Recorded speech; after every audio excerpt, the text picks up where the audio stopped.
Хог хаягдaltaй холбоотой асуудал чи өөрөө бүр тэр чигээр эмзэг сэдв гэж би бол боддог. Нөгөө ачдаг хүн байрнаас хог ачиж байгаа. Хогийн машин хог ачиж байгаа тэр процесс бол өөрөө бүр ингээ харахад амар эмзэглүүштэй байдаг. Ангилж хог хаяхынсэн гэж бодоход хүргэдэг.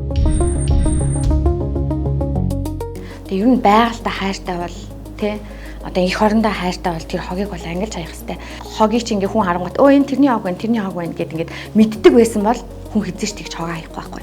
Худалдан авалт анхандаа хийхдээ хүртэл ямар хэмжээний хог хаягл гарах уу гэдгийг хүртэл тооцоолж бодох юм шиг санагдаад байгаа.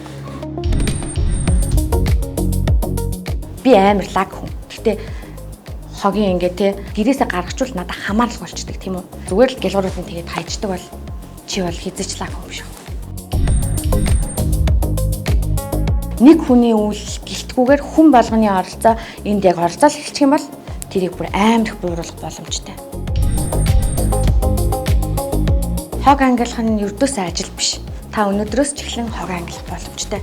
Энэ бол бас улс их орны одоо энэ хогны тухай асуудлын маш том шийдэл болж чадна. Зөвхөн хогоо ангилцгаая.